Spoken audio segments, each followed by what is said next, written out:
समर्प्य इदानीं पाठः आरभ्यते। अस्माभिः बहुभ्यः दिनेभ्यः शाब्दबोधप्रक्रियामधिकृत्य बहवः विषयाः अधीताः। इदानीं केचन प्रमुखाः शब्दरत्नग्रन्थस्थिताः विषयाः सन्ति। तान् विषयान् वयम् इदानीं पठामः। यद्यपि तत्र मंतोष भट्टाचार्य महोदयैः एकः विषयः प्रदत्तः आसीत्, स विषयः बहु सम्यक् वर्तते। तद्विषये श्वः अहं चर्चां करोमि। इदानीं पाठः यथा अस्ति तथा पाठमहं ब्रवीमि। तत्र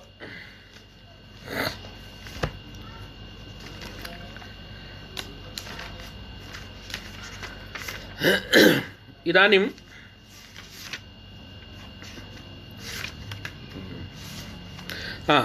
इदानीं विषयः वर्तते शब्दरत्ने, पंक्तिर्वर्तते मूलपंक्तिः गौरवादिति। अर्थात् मूले एकं वाक्यं दत्तमस्ति, तद्वाक्यं समधिकृत्य बहुभ्यः दिनेभ्यः शास्त्रचर्चा प्रचलति। सा चर्चा प्रायेण अद्य समाप्यते। ततः पूर्वं केचन पक्षाः अवशिष्टाः तान् पक्षान् मूलपंक्तिम् आधारीकृत्य उपस्थापयति हरिदीक्षितः। तत्र मूले उक्तम् आसीत्, पश्य मृगो धावति इति वाक्यस्य स्वरूपं नैयायिकमते न संभवति। यतः नैयायिकाः प्रथमान्तार्थ मुख्य विशेष्यक शाब्दबोधं वदन्ति। अतः तन्मते मृगस्यैव प्राधान्यं न तु धावनस्य। एतावता धावन विशिष्टः यः मृगपदार्थः तस्य विशिष्टस्य मृगस्य इदानीं कर्मतया दृशिक्रियायाम् अन्वयः वर्तते। अर्थात् धावनं तत्र अनुकूलत्वसम्बन्धेन प्रत्यार्थे कृतौ प्रत्यार्थस्तावत् कृतिः समवायसम्बन्धेन मृगपदार्थे मृगपदार्थस्तावत् कर्मता संबंधेन दृशि क्रियायाम अन्वेति। एवंच नैयायिकानां नये प्रथमान्तार्थ मुख्य विशेष्यक शाब्दबोधि वादीनां मते तत्र शाब्दबोधः भवति संयोगजनक व्यापारजनक वर्तमानकालिक कृत्याश्रय मृगकर्मक प्रेरणा विषयीभूत दर्शनाश्रयस्त्वम् इत्याकारकः प्रथमान्तार्थ मुख्य विशेष्यकः शाब्दबोधः नैयायिकानां मते जायते। तत्र दृशि क्रियायां मृगपदार्थस्य कर्मत्वेन अन्वयात् तदवाचकात् मृगप्रातिपदिकात् द्वितीया स्यात्। एवंच पश्य मृगो धावति इत्यस्य स्थाने धावति मृगं पश्य इति अनिष्टं वाक्यस्वरूपं स्यात्। अर्थात द्वितीयायाः आपत्तिः नैयायिकमते दत्ता वर्तते वैयाकरणेन। तदा नैयायिकः वदति, भो अत्र द्वितीयायाः आपत्तिर्नास्ति। कुतः? अत्र एवं या वाक्ययोजनां कुर्मः। कथं? धावति मृगः तं पश्य। अर्थात तम इति पदम् अध्याह्रियते। तम कम मृगम इत्यस्य अन्वयः। एवंच मृगः धावति तं पश्य। तम इति पदम् अध्याहृत्य एवं विध वाक्ययोजनायां तत्र द्वितीयायाः आपत्तिर्नास्ति इति मूले नैयायिकेन प्रतिपादितं। तदुत्तरे भट्टोजि दीक्षितेन प्रोक्तं तम इति पदस्य अध्याहारे गौरवम् अस्ति। कीदृशं गौरवं? तदा वदति वाक्यभेदस्वरूपं गौरवं समायाति। पश्य मृगो धावति इति एकं वाक्यं ऋषिभिः अंगीकृतं। तम इति पदस्य अध्याहारं इदञ्च दूषणं न केवलं मीमांसकैः अपितु सर्वैरपि वाक्यभेदरूपं दूषणं अंगीकृतं वर्तते।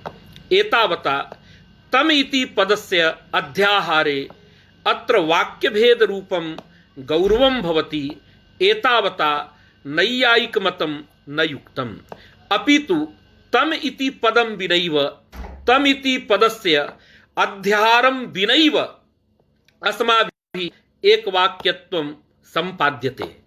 तथा सति मृगस्य यदि कर्मतया अन्वयः तदा तु द्वितीयायाः आपत्तिर्वर्तते एव। अतः तां द्वितीयापत्तिं वारयितुम् अस्माभिः आख्यातस्थले तिङन्तस्थले धात्वर्थ मुख्य विशेष्यकः शाब्दबोधः अंगीकार्यः। तादृशं शाब्दबोधम् अंगीकृत्य च धात्वर्थस्य धावनस्य दृशिक्रियायाम् अन्वयः वाच्यः। तथा सति धावनवाचकं धातुपदं तिङन्तपदं वा तत्र अप्रातिपदिकत्वात् सुविभक्तेः योग्यता नास्तीति कृत्वा मृगो धावति इति वाक्यस्वरूपं वैयाकरणमते जायते।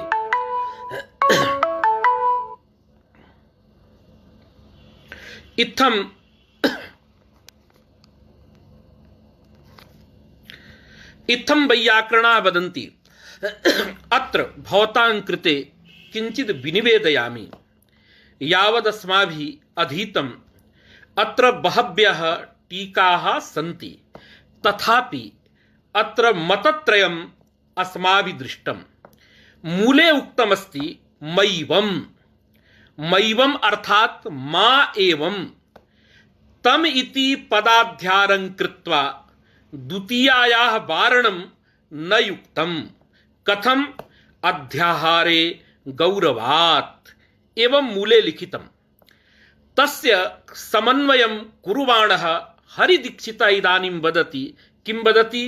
एकवाक्यतया अन्वये संभवति अध्याहारेण वाक्यभेदे गौरवादिति भावः। तत्र यदि आख्यातस्थले धात्वर्थस्य धावनस्य प्राधान्यम् अंगीकृत्य दृशिक्रियायां तस्य धावनस्य कर्मतया अन्वयः क्रियते तदा एकवाक्यता भवति।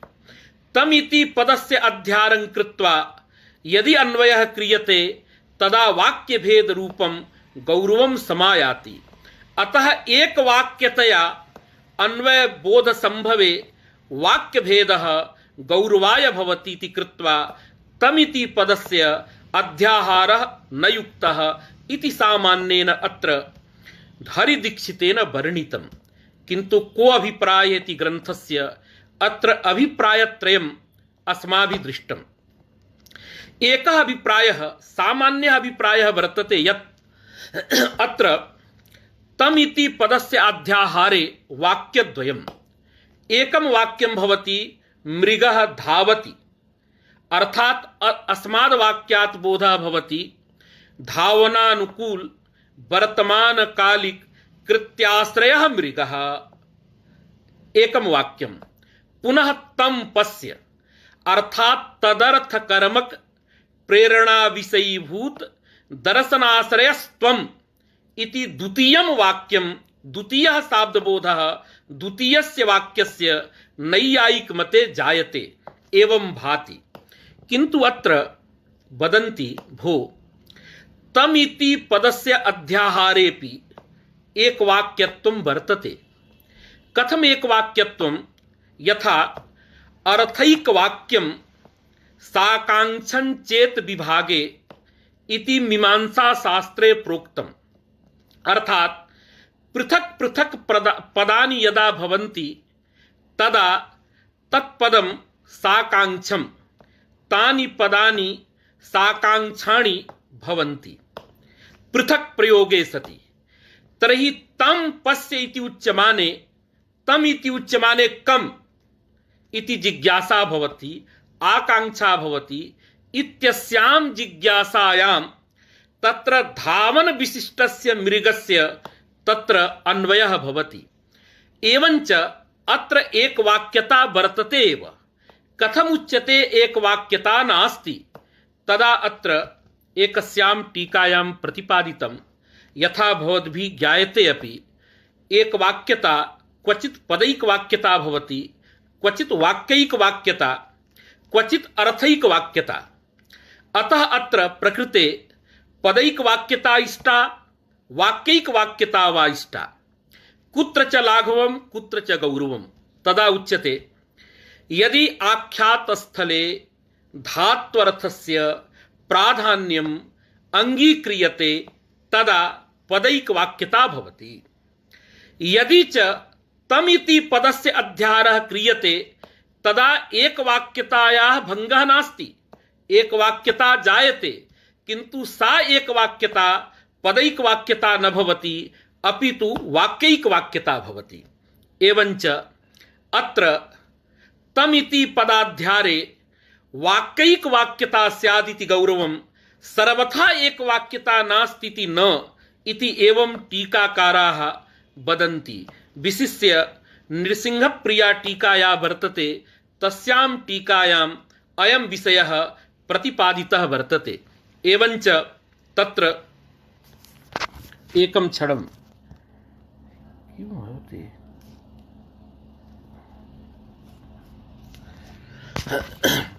एवंच तत्र इदानीं प्रश्नः भवति तमिति पदस्य अध्यारे वाक्यैक वाक्यता, तमिति पदाध्यारं विना पदैक वाक्यता, तर्हि पदैक वाक्यता का भवति, वाक्यैक वाक्यता का भवति इति जिज्ञासायाम् उच्यते।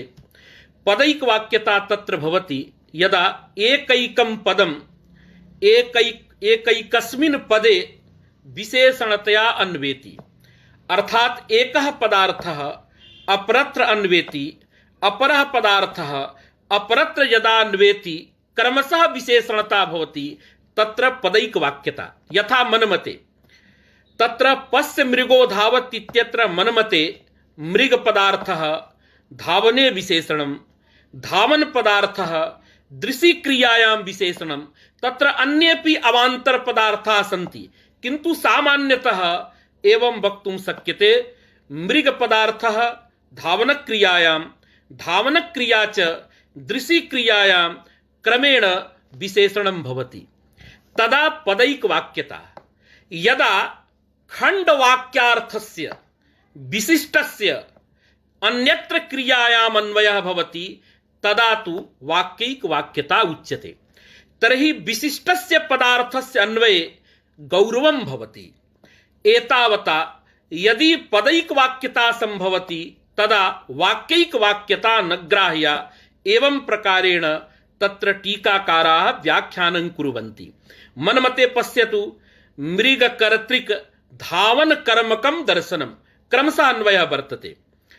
तत्र तन्मते किं भवति, धावन विशिष्टः यः मृगः तस्य तत्पदेन परामर्शः, पुनः तस्य विशिष्टस्य तत्पदेन परामृष्टस्य दृशि क्रियायां कर्मतया अन्वयः, अतः वाक्यैक वाक्यता भवति। एवं व्याख्यानं टीकाकाराः वदन्ति। अर्थात एक वाक्यतया अर्थात पदैक वाक्यतया संभवे वाक्यैक वाक्यतायां गौरवम् अस्य ग्रन्थस्य अभिप्रायं प्रदर्शयन्ति। कुतः? यतः अत्रापि पश्यन्तु यथा भैरवीकारेणापि अस्य व्याख्यानं तथा न कृतं। तमिति पदस्य अध्यारे वाक्यद्वयं भवतीति नोक्तम्। वस्तुतः भैरवीकारेणपि एवं उक्तं वाक्यभेदः, अर्थात भिन्नं वाक्यस्वरूपं स्यात् इत्यभिप्रायं तत्र वर्णयन्ति भैरवमिश्राः। कथं ते वर्णयन्ति? यदा तमिति पदं नास्ति तदा मृगो धावति पश्य इति वाक्यस्वरूपं लघुभूतं भवति। यदा तम इत्यस्य अध्यारः क्रियते तदा यत्तदोर् नित्य संबंधः इति नियमात् यः इति पदमपि आनेयम्। एवंच समन्वयः भवति यः मृगः धावति तं पश्य। अतः गुरुभूतं यत्तत्पद घटितं वाक्यं भिन्नं स्यात्। ईदृशः वाक्यभेदः तमिति पदस्य अध्यारे स्यात्। अतः सर्वथा वाक्यद्वयमिति न, अपितु अत्र वाक्यैक वाक्यता स्यात्, पदैक वाक्यता न स्यात्। एवं रूपेण व्याख्यानं कुर्वन्ति टीकाकाराः। असामान्यतः अस्मात् ग्रन्थात् इदमेव ज्ञायते तमिति पदाध्यारे वाक्यभेदः, किन्तु भैरवमिश्राः अन्ये च ईदृशं व्याख्यानं नैव कुर्वन्ति। एतावता अत्र भैरवटीकायां लिखितं भैरवीटीकायाम् अध्याहारेण इति यत्तदोर् नित्यसम्बन्धेन य इत्यस्य तम इत्यस्य वा अध्याहारेण इत्यर्थः वाक्यभेदः इति। यो धावति मृगः तं पश्य इत्येवं रूपवाक्यभेदः इत्यर्थः। अर्थात यदा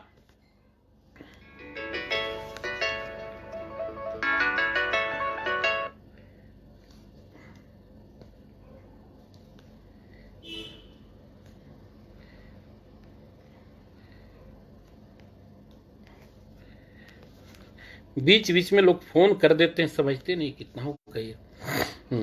एवं तत्र मध्ये एवं तत्र किमस्ति, यदा धात्वर्थस्य दृशिक्रियायां कर्मतयान्वयः तदा तु तत्र वाक्यं लघुभूतं भवति, पदैकवाक्यता भवति। तम इति पदस्य अध्यारे यत् इति पदम् अध्याहृत्य यः मृगः धावति तं पश्य इति वाक्यभेदः स्यात्, वाक्यैकवाक्यता स्यात् इति गौरवम् एवं अस्य ग्रन्थस्य अभिप्रायः सर्वत्र प्रकटितः विद्यते, न तु सर्वथा वाक्यद्वयं स्यादिति। इदानीं तदेव लिखति, एकवाक्यतया अन्वये संभवति अध्याहारेण वाक्यभेदे गौरवादिति भावः। तदा वदति ननु प्रामाणिकं गौरवं न दोषाय इत्यत आह। तदा नैयायिकः वदति भो तम इति पदस्य अध्याहारे यद्यपि गौरवं किन्तु तद गौरवं प्रामाणिकं वर्तते। तदा वैयाकरणः वदति भो न एवं वक्तुं न शक्यते। तत्र ऋषयः पतञ्जलि प्रभृतयः पश्य मृगो धावति इत्येव वाक्यम् इच्छन्ति, अतः अस्मिन्नेव वाक्ये प्रामाण्यं वर्तते। इदमेव वाक्यं प्रामाणिकं, न तु यः मृगः धावति तं पश्य इदं वाक्यमपि प्रमाणं भवितुमर्हति, किन्तु मृगकर्तिक धावन विशिष्ट दर्शने पश्य मृगो धावति इत्यस्य प्रामाण्यं च मूले इदानीं तस्य च मुनिवचन विरोधेन अप्रामाणिकत्वात्। अर्थात तम इति तस्य च, तस्य अर्थात एवमस्ति, तत्र तम इति पदम अध्याहृत्य वाक्यभेदः मुनिवचन विरोधेन अप्रामाणिकं वर्तते। अर्थात तम इत्यादिकं पदम अध्याहृत्य तत्र वाक्यभेद कल्पनं नैव युक्तम्। अतः एवं तस्य च मुनिवचन विरोधेन अप्रामाणिकत्वात्। तदा वदति भो तत्र पश्य मृगो धावति इति यत् वाक्यस्वरूपं भवता वैयाकरणेन अंगीकृतं तद वाक्यस्वरूपं तत्र च अस्माकम् अनिच्छा वर्तते, तादृशं वाक्यं न भवति इत्येव वक्तव्यं। तदा वैयाकरणः वदति त्वदीयानिच्छा मात्रस्य अकिंचित्करत्वात्। इयं पंक्तिः मूले वर्तते, किन्तु इयं पंक्तिः अपूर्णा इति हरिदीक्षितः वदति। त्वदीयानिच्छा मात्रस्य अकिंचित्करत्वात् इति पंक्तेः आदौ एतावद् योजनीयं। किं योजनीयं? ऋषीणाम् एकवाक्यतया बोधे साधुत्वस्य इच्छा सत्वे इत्यादिः। अर्थात किमस्ति?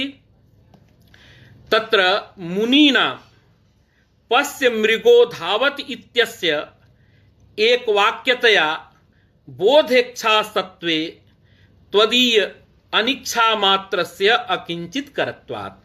अर्थात तव नैयायिकस्य यदि तत्र अनिच्छा वर्तते सा अनिच्छा अकिंचित्करत्वात्। यतो हि पश्य मृगो धावति इति वाक्यस्वरूपस्य तस्मिन् विशिष्टे अर्थे प्रामाण्यं ऋषिभिः अंगीकृतम्। अतः त्वदीया अनिच्छा तत्र अकिंचित्करी भवति। अतः मूले इदा ननु प्रामाणिकं गौरवं न दोषा इत्यतः तस्य च तस्य च मुनिवचन विरोधेन अप्रमाणिकत्वात् तदा उक्तं त्वदीय अनिच्छा मात्रस्य अकिंचित्करत्वात् सत्रीसूत्रस्थेन भवादिसूत्रस्थेन च मुनिवचनेन विरोधः इति बोध्यम्। अर्थात पश्य मृगो धावत् इत्यत्र तम इति पदम अध्याहृत्य यह वाक्यबोधः कृतः स वाक्यबोधः मुनिवचनेन विरुद्धः। कुत्र तद मुनिवचनं वर्तते तदा वदति सत्रीसूत्रस्थं भुवादिसूत्रस्थं यद मुनिवचनं तद विरुद्धः तव सिद्धांत। अर्थात प्रथमांतार्थ मुख्य विशेष्यकः शाब्दबोधः अंगीकार्यः पुनः तमिति पदस्य अध्यारः कार्यः एतत् सर्वं मुनिवचन विरुद्धमस्ति। एतावता तमिति पदस्य अध्यारं कृत्वा प्रथमांतार्थ मुख्य विशेष्यक शाब्दबोधं कृत्वा तादृशं वाक्यस्वरूपं यद् वर्णयन्ति तत्सर्वं मुनिवचन विरुद्धम्। अर्थात कात्यायन वचन विरुद्धं पतंजलि वचन विरुद्धं च वर्तते। पुनः यदि नैयायिकः वदति तत्र अस्माकम् अनिच्छा वर्तते तदा वैयाकरणः वक्ति त्वदीया अनिच्छा अकिंचित करत्वात्। कुतः पश्य मृगो धावति इत्यत्र एकवाक्यतायां ऋषीणां तत्र इच्छा यदि अस्ति तदा तव नैयायिकस्य या अनिच्छा सा अनिच्छा अकिंचित करी तदेव उक्तम् अकिंचित करत्वादिति। ऋषीणाम् एकवाक्यतया बोधे साधुत्वस्य इच्छा सत्वे इत्यादि।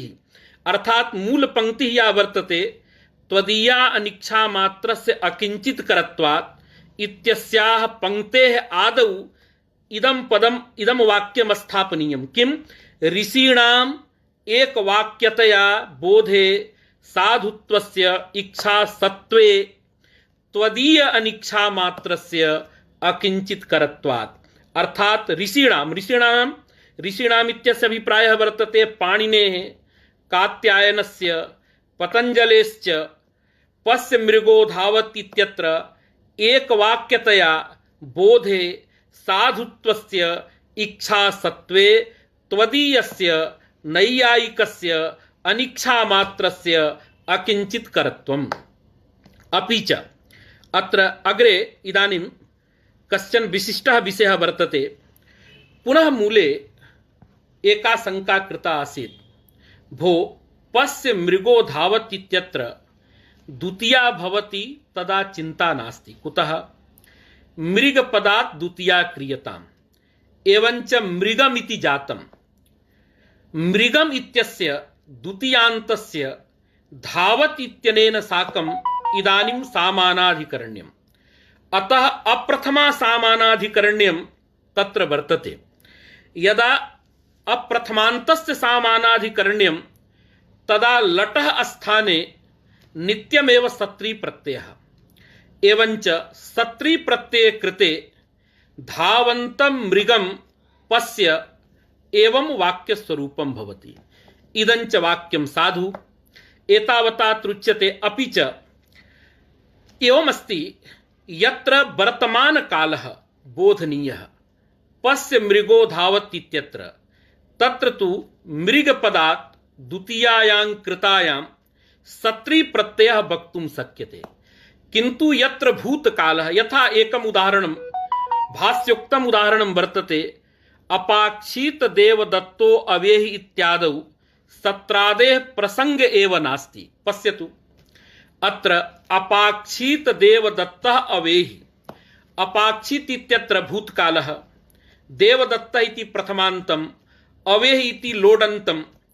अर्थात यह देवदत्तः अपाक्षित तम जानीहि इत्यर्थः नास्ति। अत्रापि देवदत्त कर्तृकः भूतकालिकः विक्लित्यनुकूलः यह व्यापारः तादृशं व्यापारम् अवेहि इत्यर्थः वर्तते। नैयायिकानां मते यदि प्रथमान्तार्थ मुख्य विशेष्यकः शाब्दबोधः तदा बोधः भवति विक्लित्यजनक व्यापारजनक भूतकालिक कृत्याश्रयः देवदत्तः। तस्य देवदत्तस्य ज्ञाने अवेहि इत्यत्र कर्मतयान्वयः कर्मत्ववाचकञ्च देवदत्तेति प्रातिपदिकम्। तस्मात् इदानीं द्वितीया जाता। एवंच देवदत्तम इति जातम, पुनः अप्रथमा सामानाधिकरण्यम, किंतु अपाक्षित इत्यत्र नैव लट् लकारः अपितु लुङ् लकारः, एतावता तत्र सत्री प्रत्ययः वक्तुमेव न शक्यते। तत्र वाक्यस्वरूपं स्यात् तव मते अपाक्षित देवदत्तम अवेहि, किंतु वाक्यं भवति अपाक्षित देवदत्तः अवेहि, अतः अत्र द्वितीयायाः आपत्तिः वर्तते एव। पश्य मृगो धावत् इत्यत्र कथंचित् लट् लकारः वर्तते, मृगपदात् द्वितीयायां सत्यां तत्र धावत् इत्यत्र सत्री प्रत्ययेन धावन्तं मृगं पश्य इति वक्तुं शक्यते, किंतु अपाक्षित देवदत्तो अवेहि इत्यत्र तु लट् लकारः नास्ति। लट् लकारस्य अभावात् तत्र सत्री प्रत्ययस्य प्रसंगः एव नास्ति। एवंच द्वितीया विभक्तौ सत्यां अपाक्षित देवदत्तम अवेहि इति रूपस्य आपत्तिः स्यात्। भगवता भाष्यकृता च तत्र प्रथमान्तमेव पदं प्रयुक्तम्, एतावता प्रथमान्तार्थ मुख्य विशेष्यकः शाब्दबोधः नैव युक्तः इति वैयाकरणाः वदन्ति। तदेव वदति। अपि च अपाक्षित देवदत्तो अवेहि इत्यादौ सत्रादेः प्रसंगेव नास्ति। इदानीं शब्दरत्न ग्रन्थः एवंच तत्र द्वितीया दुर्वारा इति भावः। अतः अपाक्षित देवदत्तो अवेहि इत्यत्र द्वितीया दुर्वारा, द्वितीयायाः आपत्तिः अस्त्येव। सा आपत्तिः कथमपि नैयायिकमते वारयितुं न शक्यते इति वैयाकरणाः। न च ईदृशे स्थले अत्र कश्चन विशिष्टः विषयः। इदानीं वदति, भो पश्यतु, अत्र एकः नियमः वर्तते, विशेषणे विशेषणं, पुनः विशिष्टे विशेषणं, पुनः विशिष्टस्य विशेषणता।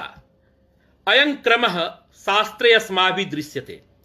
यथा एकम् एकत्र विशेषणं, पुनः तद अन्यत्र विशेषणं, यथा क्रमिक विशेषणता यदि उच्यते अस्माभिः, तदा धावनं ति प्रत्यार्थे कृतौ विशेषणं।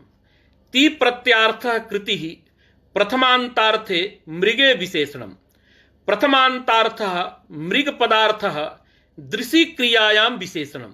एवं क्रमः वर्तते। तत्र मृगस्य दृशि क्रियायां कर्मत्वेन अन्वयात् तदवाचकात् मृग प्रातिपदिकात् द्वितीयायाः आपादनं कर्तुं शक्यते, किंतु मृग पदार्थस्य केवलस्य कर्मत्वेन दृशि क्रियायाम् अन्वयः अस्माभिः नोच्यते इति नैयायिकः वदति। अपितु खंडवाक्यार्थस्य विशिष्टस्य कर्मत्वेन दृशि क्रियायाम् अन्वयः, अर्थात संयोगजनक, व्यापारजनक, वर्तमानकालिक कृति विशिष्टः यः मृगः, तस्य विशिष्टस्य कर्मत्वेन दृशि क्रियायाम् अन्वयः क्रियते। इदानीं न केवलं मृगः कर्म, अपितु विशिष्टः यः वाक्यार्थः तत्कर्म भवति। अर्थात विशिष्टे वाक्यार्थभूते कर्मत्वं वर्तते। तत्र विशिष्टार्थोपस्थापकं नैव धातुः, न वा पदं, न वा केवलं मृग प्रातिपदिकम्, अपितु धावति मृगः यद वाक्यं, तेन वाक्येन विशिष्टस्य अर्थस्य अवबोधः जायते। अतः कर्मत्व विशिष्टः यः विशिष्टः अर्थः वाक्यार्थः तदुपस्थापकं वाक्यं, वाक्यञ्च प्रातिपदिकं न भवति। अप्रातिपदिकत्वात् तत्र द्वितीयायाः सुविभक्तेः योग्यता एव नास्ति। एतावता पश्य मृगो धावति इत्येव मम मतेऽपि वाक्यस्वरूपं, न तु धावति मृगं पश्य इति द्वितीयायाः आपत्तिः। अर्थात यदि केवलस्य मृगस्य कर्मत्वेन दृशि क्रियायाम् अन्वयः स्यात्, तदा कर्मत्व विशिष्ट मृगवाचकात् मृग प्रातिपदिकात् द्वितीयायाः आपादनं कर्तुं शक्यते, किंतु प्रकृते तथा नास्ति। अपितु धावनानुकूल कृत विशिष्टः यः मृगः विशिष्टः वाक्यार्थः कर्मतया दृशी क्रियायाम अन्वेति। विशिष्टार्थोपस्थापकम् अत्र न प्रातिपदिकम् अपितु मृगो धावति इति वाक्यम्। वाक्यं तावत् अप्रातिपदिकम्। अप्रातिपदिकत्वात् तत्र द्वितीयायाः योग्यता एव नास्ति। अतः मम मतेपि द्वितीयायाः आपत्तिः भवता कर्तुं न शक्यते इति नैयायिकः स्वमतम् उपस्थापयति। न च ईदृशे स्थले विशिष्टस्य देवदत्त मृगादेः कर्मत्वं विशिष्टवाचकञ्च न प्रातिपदिकम् इति न दोषः। अर्थात अत्र किञ्चित् आकृतं वर्तते। नैयायिकाः वदन्ति पश्यतु, नीलं घटम् आने इदमपि वाक्यं भवति, पश्य मृगो धावति इदमपि वाक्यम् इदानीं भवितुमर्हति, पुनः अपाक्षित देवदत्तो अवेहि इदमपि वाक्यं भवति। अर्थात नीलं घटम् आने इत्यत्र नैल्य गुण विशिष्टस्य घटस्य कर्मत्वेन आनयन क्रियायाम् अन्वयः न क्रियते, अपितु नील पदार्थस्य घट पदार्थे अन्वयः, घट पदार्थस्य च आनयन क्रियायां विशेषणता कर्मत्वेन, एवंच कर्मत्ववाचकं घट प्रातिपदिकं तस्मात् द्वितीया। तत्र च अभेदेन अन्वितः यः नील पदार्थः तदवाचकं यत् नील प्रातिपदिकं तस्मादपि द्वितीया विभक्ति भवति सामानाधिकरणे। एवंच नीलं घटम् आने इति प्रयोगः।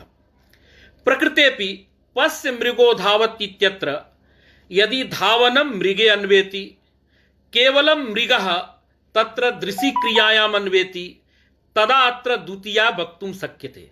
किन्तु अत्र किं क्रियते, ईदृशे स्थले अर्थात यत्र द्वितीया विभक्तिः नैव आनेया तादृशे स्थले नैयायिकैः एवम् उच्यते तत्र पदार्थस्य कर्मत्वं नास्ति, अपितु विशिष्टस्य वाक्यार्थस्य कर्मत्वम् उच्यताम्। अर्थात धावन विशिष्टः यः मृगः स एव मृगः कर्मत्वेन अन्वेति। अपाक्षित देवदत्तो अवेहि इत्यत्रापि विक्लिप्तिजनक व्यापारजनक भूतकालिक कृत्याश्रयः यः देवदत्तः विशिष्टः वाक्यार्थः स विशिष्टः वाक्यार्थः कर्म। तत्र विशिष्टार्थस्य स्थापकं न प्रातिपदिकम् अपितु वाक्यं। वाक्यं तावत् अप्रातिपदिकम्। अप्रातिपदिकत्वात् तत्र द्वितीयायाः आपत्तिर्नास्ति। एवम् अत्र नैयायिकाः वदन्ति। तत्र प्रमाणमपि प्रदर्शयन्ति। दुर्गासप्तत्यां 12ाध्याये एकं पद्यम् अस्माभिः सर्वैः प्राप्यते। श्रुत्वा ममैतन् महात्म्यं तथा चोत्पत्तयः शुभाः। श्रुत्वा इत्यस्य कर्मकारकं भवति उत्पत्तिः। अर्थात एतन् मम महात्म्यं श्रुत्वा मम शुभाः उत्पत्तयः श्रुत्वा एवं अन्वयः। श्रुत्वा इत्यत्र कृद अव्ययम्, तत्र अव्ययकृतां भावे विधानं। श्रुत्वा इत्यत्र त्वा प्रत्ययः तत्र भावे वर्तते। भावः उक्तः, कर्म कारकम् उत्पत्ति पदार्थः तत्र कर्म अनुक्तं वर्तते। अनुक्त कर्मवाचकं यत् उत्पत्ति रूपं प्रातिपदिकं तस्मात् प्रातिपदिकात् द्वितीया बहुवचनेन भाव्यम्। द्वितीया बहुवचने कृते तत्र शुभाः उत्पत्तिः एवं स्यात्, न तु उत्पत्तयः। कथम एवं दुर्गा सप्तत्यां लिखितं, तदा नैयायिकाः तामेव सरणीम् अत्र अनुसरन्ति। ते वदन्ति अत्र शुभ पदार्थस्य उत्पत्ति पदार्थे पुनश्च केवलस्य उत्पत्ति पदार्थस्य कर्मत्वेन श्रवणक्रियायाम् अन्वयः नास्ति, अपितु शुभा भिन्ना या उत्पत्तिः, शुभ पदार्थ विशिष्टा या उत्पत्तिः, अर्थात शुभ पदार्थ विशिष्टो उत्पत्ति पदार्थः इदानीं यः वाक्यार्थः स तावत् कर्मत्वेन श्रुत्वा इत्यत्र अन्वेति। तत्र वाक्यार्थोपस्थापकं विशिष्टार्थोपस्थापकं न अत्र केवलं प्रातिपदिकम् अपितु तत्र वाक्यं भवति। वाक्यं नाम शुभाः उत्पत्तयः इति वाक्यं। तत्र वाक्यं तावत् अप्रातिपदिकम्। अप्रातिपदिकत्वात् तत्र द्वितीयायाः सुब्विभक्तेर्वा तत्र आपादनं कर्तुं न शक्यते। यतो हि कर्मणि द्वितीया एव भवतीति न तत्र सुब्विभक्तिः वाक्याद् भवितुं नार्हति अप्रातिपदिकत्वात्। एवं ते प्रमाणमपि वदन्ति नैयायिकाः। यथा श्रुत्वा शुभा उत्पत्तयः इत्यत्र विशिष्टस्य वाक्यार्थस्य कर्मत्वात् तदुपस्थापकं वाक्यं वाक्यस्य अप्रातिपदिकत्वात् तत्र सुब्विभक्तिर्न भवति। तथैव पश्य मृगो धावति अपाक्षित देवदत्तो अवेहि इत्यादिषु स्थलेषु केवलस्य मृगस्य केवलस्य देवदत्तस्य वा कर्मत्वेन अन्वयः न क्रियते अपितु धावन विशिष्टस्य मृगस्य पाक विशिष्टस्य देवदत्तस्य कर्मत्वेन अन्वयः। विशिष्टोपस्थापकं तावद् वाक्यं वाक्यञ्च अप्रातिपदिकम्। अप्रातिपदिकत्वात् तत्र सुब्विभक्तेः योग्यता नास्ति। एतावता धावति मृगं पश्य अपाक्षित देवदत्तम् अवेहि इत्यादिषु स्थलेषु द्वितीयायाः आपत्तिः नास्ति मम्मते इति नैयायिकाः वदन्ति। तदिदानीं खण्डनं करोति हरिदीक्षितः। किं वदति? अत्र ग्रन्थपठनात् यद्यपि इयं युक्तिः वक्तुं शक्यते, अत्र दोषः नास्ति, किन्तु तत्र बहुत्र दोषाः समायान्ति। अत्र इदं ध्येयं वैयाकरणानाम् अयम् अभिप्रायः वर्तते। वैयाकरणाः अत्र वदन्ति भो तत्र पृथक् पृथक् पदार्थस्य कर्मत्वेन अन्वयः क्रियताम् अथवा विशिष्टस्य अर्थस्य कर्मत्वेन अन्वयः क्रियताम्। विशिष्टे यदि कर्मता तर्हि विशेष्येऽपि कर्मता अंगीकार्या अवयवेऽपि कर्मत्वम् अंगीकार्यम्। तेन अन्यथा किं भवति? नीलं घटमाने इति वाक्यस्य यथा प्रामाण्यं तथा नीलः घटः आने इति वाक्यस्यापि प्रामाण्यं स्यात्। यदा केवलस्य घटपदार्थस्य कर्मत्वेन अन्वय विवक्षा तदा तु घट शब्दात् द्वितीया, सामानाधिकरणे नीलपदादपि द्वितीया, नीलं घटमाने इति प्रयोगः स्यात्। यदा नैल्यगुणविशिष्टस्य अथवा अभेद संबंधेन नीलविशिष्टस्य घटस्य कर्मत्वेन अन्वयः चिकीर्षितः तदा तु कर्मत्वं तावद् विशिष्टे वर्तते। विशिष्टोपस्थापकं वाक्यं तदा तु तत्र द्वितीया न स्यात्। तदा प्रथमया भाव्यं प्रथमान्तस्यापि साधुत्वं स्यात्। एवञ्च नीलः घटः आने इति वाक्यस्यापि साधुता प्रसंगः। एतावता किं वाच्यं? तत्र केवलस्य एकैकस्य पदार्थस्य कर्मत्वेन अन्वयः अंगीक्रियताम् अथवा विशिष्टस्यापि कर्मत्वेन अन्वये अंगीकृतेपि विशेष्यांशेऽपि कर्मत्वम् अवश्यम् अंगीकार्यम्।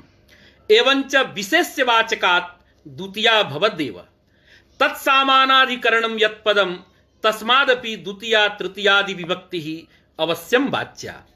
अन्यथा यदि पदार्थस्य कर्मत्वेन अन्वयः तदा नीलं घटमाने इति प्रयोगः, विशिष्टस्य वाक्यार्थस्य यदा अन्वय विवक्षा तदा नीलः घटः आने इत्यस्यापि साधुता स्यात्। तद्वदेव प्रकृते पश्य मृगो धावति इत्यत्र दर्शन विषयता धावन विशिष्टे मृगे अंगीक्रियताम् अथापि विशिष्टे या विषयता सा विषयता तत्र शुद्धेपि वर्तते।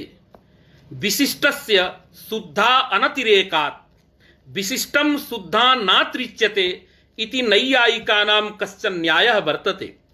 यदि विशिष्टः शुद्धः एकः वर्तते, विशिष्टे यदि दर्शन विषयता विशिष्टे यदि कर्मत्वं तर्हि विशेष्येऽपि शुद्धेऽपि कर्मत्वम् अंगीकार्यम्। अतः धावन विशिष्टे मृगे यदि दर्शन विषयता त्वया अंगीक्रियते कर्मत्वम् अंगीक्रियते तदा शुद्धे मृगेऽपि कर्मत्वम् अंगीकार्यम्। अतएव तद्वाचका द्वितीया स्यादेव। यथा नीलं घटमाने इत्यत्र द्वितीया भवति। तत्र पुनः एकः प्रश्नः समायाति, त्रयी श्रुत्वा शुभाः उत्पत्तयः इत्यस्य कथं संगतिः? तदा वैयाकरणिरुच्यते इदं वाक्यम् आरसं वर्तते। आरसप्रयोगोऽयं क्वचित् निपातनात् साधुत्वमुच्यते, क्वचित् सौत्रत्वात् साधुत्वमुच्यते, क्वचित् छान्दसत्वात् साधुत्वमुच्यते, क्वचित् आरसत्वात् साधुत्वमुच्यते। तत्र निपातनात् यस्य साधुत्वम् उच्यते सप्रयोगः अस्माभिरपि भाषायां क्रियते, तदा तस्य प्रयोगस्य साधुता वर्तते। यथा सर्वनाम इत्यत्र णत्वेन भाव्यम्, किन्तु निपातनात् णत्वाभावः, अतएव अस्माभिः सर्वनाम इति प्रयोगः क्रियते, तदा अस्य प्रयोगस्य साधुता भवत्येव। किन्तु सौत्रत्वात् इति उच्यमाने सूत्रेव स साधु, अस्माभिः यदि स प्रयोगः क्रियते तदा स प्रयोगः असाधुर्भवति। अस्माभिः भाषायां स प्रयोगः कर्तुं न शक्यते। छान्दसत्वात् इति उच्यमाने वेदे अथवा छन्दसत्वं यत्र अतिदिश्यते तत्र प्रयोगः सूत्रे क्रियते चेत् साधु, भाषायाम् अस्माभिः प्रयोगः कर्तुं न शक्यते। आर्सत्वादित्यस्य अभिप्रायः ऋषिः आर्सः ऋषिर्वेदः, तदा वैदिकप्रयोगः। ऋषि शब्देन मुनिः यदा गृह्यते, यथा पुराणादिवाक्यं वर्तते, तदा पौराणिकं वाक्यं यदस्ति तदपि तस्मिन् पुराणे तत्रैव यत्र ऋषिणा प्रयुक्तं तत्र यदा उच्यते तदा साधु।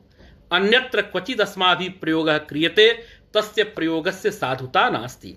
अतः इदानीं श्रुत्वा शुभाः उत्पत्तयः इत्यस्य चिन्ता न विधेया। अत्र तु द्वितीया न भवति। कुतः? आर्सत्वात्। आर्सत्वात् अत्र प्रथमा। यद्यपि एतस्य व्याख्यानं तत्र अन्यथा कृतं भैरवमिश्रेण, तैः उक्तं यद्यपि अत्र द्वितीया वर्तते किन्तु आर्सत्वात् द्वितीयाया स्थाने तत्र प्रथमा विभक्तिः जाता वर्तते। एवं व्याख्यानं भैरवमिश्रेण कृतं, किन्तु ग्रन्थावलोकनेन इदं भाति आर्सत्वात् अत्र साक्षात् प्रथमायाः एव साधुत्वम् उच्यतां, पुनः द्वितीयायाः स्थाने पुनः प्रथमा, एवं व्याख्यानं क्लेशकरं भाति। किन्तु तादृशमेव व्याख्यानं भैरवमिश्रेण कृतम्। अतः इदम् अवश्यं वाच्यं, तत्र धावन विशिष्टस्य मृगस्य कर्मत्वेपि विशिष्टस्य शुद्धानतिरेकात् शुद्धा अभिन्नत्वात् यदि विशिष्टे कर्मत्वं तदा शुद्धेपि कर्मत्वम् अंगीकार्यम्। अतः तद्वाचकात् मृग शब्दात् द्वितीयायाः आपत्ति वर्तते एव। यदि विशिष्टस्य कर्मत्वे शुद्धे कर्मत्वं नास्ति तदा तु यदा विशिष्टस्य कर्मत्वेन अन्वयः विवक्षितः तदा नीलः घटः आनयः इत्यादि प्रयोगाणाम् आपत्ति स्यादेव। एवं व्याख्यानम् अत्र कृतं वर्तते भैरवमिश्रेण। किन्तु वस्तुतः शेखरग्रन्थावलोकनेन भाष्यावलोकनेन वस्तुतः अत्र व्याख्यानमत्र इदमेव कार्यं यत् यथा अभिधानञ्च तिङ्कृत् तद्धित् समासैः इति भाष्यकारेण प्रोक्तम्, उक्त्वा च पुनः उक्तं कटोपि कर्म भीष्मादयोपि कर्म। वस्तुतः तत्र नीलं घटमाने इत्यत्र आदौ घटपदार्थस्यापि कर्मत्वेनैव तत्र अन्वयः, नीलपदार्थस्यापि कर्मत्वेन पूर्वं क्रियायाम् अन्वयः। अतः नीलस्य कर्मत्वं घटस्य कर्मत्वं भिन्नं भिन्नम्। अतः घटपदात् द्वितीयायां कृतायामपि घटगतं कर्मत्वम् उक्तं, किन्तु नीलगतं कर्मत्वम् अनुक्तम्। एतावता तत्रापि तत्र परिगणनं विनैव तत्र द्वितीया जायते। एवञ्च भीष्मं कटं कुरु इत्यादि प्रयोगाणां तत्र साधुता भाष्ये प्रतिपादिता विद्यते।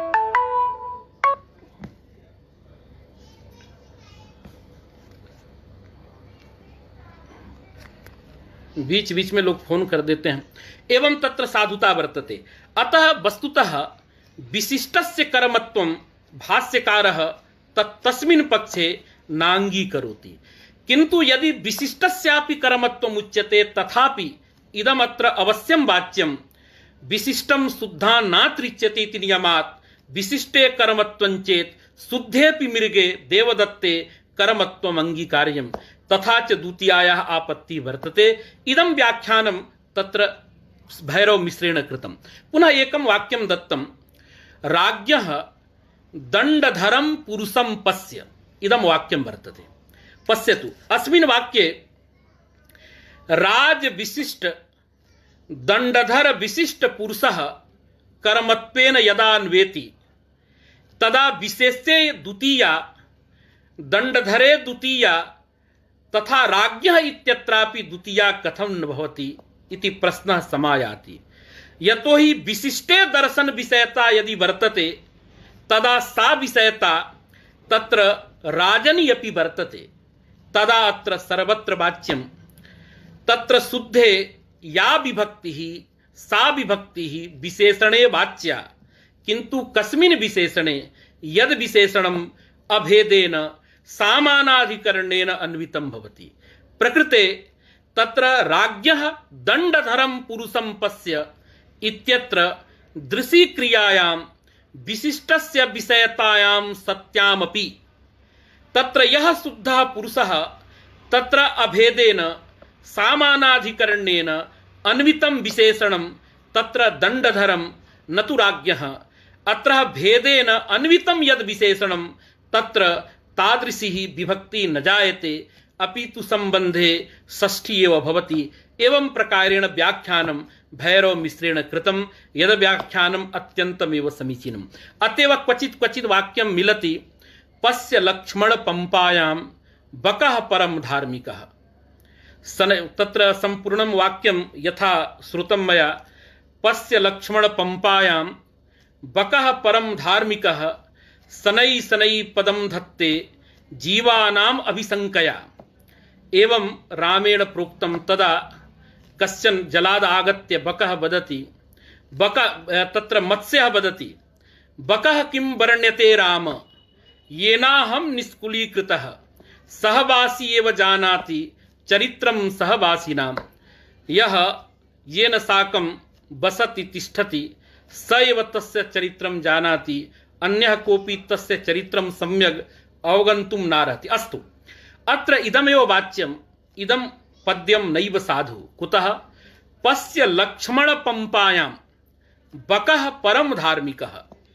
अत्रापि पश्य इत्यत्र परम धार्मिकः बकः यः वर्तते तस्य कर्मत्वेन अन्वयः। एवञ्च विशिष्टस्यापि यदि कर्मत्वेन अन्वयः तदा शुद्धेपि कर्मत्वम् अंगीकार्यम्।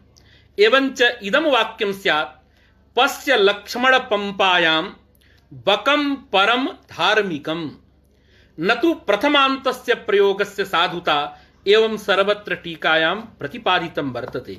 अतः नैयायिकैः यत् प्रतिपादितं ईदृशे स्थले विशिष्टस्य कर्मत्वम् अंगीक्रियते, विशिष्टोपस्थापकं तावद् वाक्यं वाक्यस्य अप्रातिपदिकत्वात् तत्र द्वितीयायाः आपत्तिर्नास्ति इति यत् प्रतिपादितं तदपि न विचारसहम्, अपि तु तत्र अतिरभसादिति उच्यताम्। एतावता तत्र प्रथमान्तार्थ मुख्य विशेष्यकः शाब्दबोधः यदा अंगीक्रियते तदा पश्य मृगो धावत् इत्यादिषु स्थलेषु द्वितीयोत्पत्तिः द्वितीयायाः आपत्तिरस्त्येव। तदेव वदति, न च ईदृशे स्थले विशिष्टस्य देवदत्त मृगादेः कर्मत्वं विशिष्टवाचकञ्च न प्रातिपदिकमिति न दोषः। यद्यपि सर्वत्र विशिष्टवाचकं विशिष्टवाचकमिति उच्यते, किन्तु नैयायिक दिशा एवं वक्तुं न शक्यते। विशिष्टवाचकं तत्र वाक्यं न भवति, यतः वाक्ये तैः शक्तिः नाङ्गीक्रियते, पदसमूहे तैः शक्तिः नाङ्गीक्रियते, अपि तु प्रकृतेः शक्तिः प्रत्ययस्य शक्तिः वस्तुतः सुबन्तेऽपि तिगन्तेऽपि सुबन्त तिगन्त समुदाये वाक्येऽपि शक्तिर्नास्ति। अतः इदमेव वाच्यं तत्र विशिष्टबोधकं वाक्यं तावत् अप्रातिपदिकम्, अप्रातिपदिकत्वात् तत्र द्वितीयायाः आपत्तिर्नास्ति इति नैयायिकाः। विशिष्टवाचकञ्च न प्रातिपदिकमिति न दोषः। मम मते तु वक्तुं शक्यते, यतो हि विशिष्टवाचकं वाक्यं वैयाकरणानां मते भवति, वैयाकरणैस्तावत् वाक्ये शक्तिरङ्गीक्रियते। विशिष्टवाचकञ्च न प्रातिपदिकमिति न दोषः। श्रुत्वा ममैतन्माहात्म्यं तथा चोत्पत्तयः शुभा इति वदिति वाच्यं तदा वदति नीलत्व विशिष्ट घटस्य कर्मत्वे प्रतिपादनीये नीलंघटमित्यादौ द्वितीयानापत्तेः। यदि भवता विशिष्टस्य कर्मत्वम् उच्यते विशिष्टवाचकं वाक्यं नैव प्रातिपदिकं तस्मात् द्वितीया न भवति अयं हेतुः प्रदीयते तदा यत्र द्वितीया इष्यते तत्र द्वितीयायाः अनापत्ति रूपं दूषणं समायाति। कुत्र नीलंघटमाने इत्यत्र सर्वदा द्वितीया प्रयुज्यते, किन्तु यदा पदार्थमात्रस्य एकस्य कर्मत्वेन अन्वयः तदा तु तत्र द्वितीया भवति, किन्तु यदा विशिष्टस्य कर्मत्वं प्रतिपादनीयं तदा विशिष्टवाचकं नीलः घटः इति वाक्यं तस्मात् द्वितीया न स्यात्। एतावता विशिष्टस्य कर्मत्वेन अन्वयम् अंगीकृत्य द्वितीयायाः वारणं कर्तुं न शक्यते। अतः एकैकस्य पदार्थस्य कर्मत्वेन अन्वयः क्रियतां विशिष्टस्य वा कर्मत्वेन अन्वयः क्रियतां तत्र शुद्धेपि कर्मत्वम् अंगीकार्यम्। शुद्धेपि कर्मत्वं यदा अंगीक्रियते तदा यथा नीलंघटमाने इत्यत्र द्वितीया भवति तथैव पश्य मृगो धावति इत्यत्रापि द्वितीयायाः आपत्तिः वर्तते एव। तदेव वदति नीलत्व विशिष्ट घटस्य कर्मत्वे प्रतिपादनीये नीलंघटमाने इत्यादौ द्वितीयानापत्तेः। श्रुत्वा इत्यादि तु आरसम् इत्यलं मुनि विरुद्ध विचारेण। इदानीम् अन्ते वदति भो बहु विचारः अस्माभिः कृतः, अयं सर्वोऽपि विचारः मुनि वचन विरुद्धः, पतंजलि कात्यायन वचन विरुद्धः, अतः अलम् अग्रे विचारः न क्रियते। अतः भवता यस्तावत् प्रथमान्तार्थ मुख्य विशेष्यकः शाब्दबोधः प्रतिपादितः स शाब्दबोधः अस्माभिः वैयाकरणैः नादर्तव्यः। सपक्षः मुनिवचन विरुद्धः वर्तते। क्रिया प्रधानम् इत्यत्र क्रियायाः प्राधान्यम्। इदानीम् अपरः विषयः, यतोहि समयोपि भवति, आदिनम् अस्माकं तत्र कश्चन कार्यक्रमः आसीत्, अन्तिमं विषयम् उक्त्वा अहं विरमामि अत्रैव। तत्र वदति पश्य मृगो धावति इत्यत्र धावनस्य दृशि क्रियायां कर्मत्वेन विशेषणता यदि उच्यते तदा भावप्रधानम् आख्यातम् इति कथं भवति। इदानीम् आख्यातं तावत् आख्यातस्थले यः धात्वर्थः धावनरूपः व्यापारः तस्यापि विशेषणता जाता। अतः क्रियाप्रधानम् आख्यातम् इति भवितुं नार्हति। तदा उच्यते अत्र संगतिरुच्यते। इदानीम् एवमस्ति भो, अत्र भावप्रधानम् आख्यातम् इत्यस्य अभिप्रायः सर्वं पदार्थं प्रति प्रधानमिति न, अपितु धावति पचति पठति इत्यादि तिङन्त पद घटकः यः तिङ प्रत्ययः तदर्थः यः कर्ता कर्म वा तन्निरूपितं प्राधान्यं तत्तादृशं प्राधान्यं धावति इत्यत्र धावन क्रियायां वर्तते। यतः तिङर्थः कर्ता तत्र धावन क्रियायां वृत्तित्व संबंधेन विशेषणं वर्तते।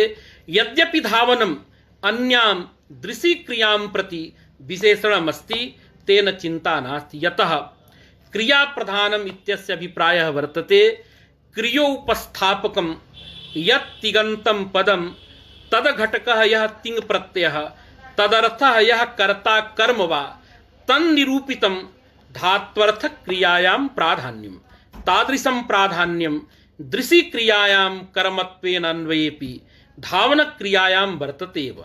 यतोहि तत्र आख्यातं धावतीति तद्घटकः ति प्रत्ययः तदर्थः कर्ता तन्निरूपितं प्राधान्यं धावन क्रियायां वर्तते। अस्तु, एतावदेव उक्त्वा अहम् अत्रैव विरमामि। पुनः अवश्यं श्वः मिलामः।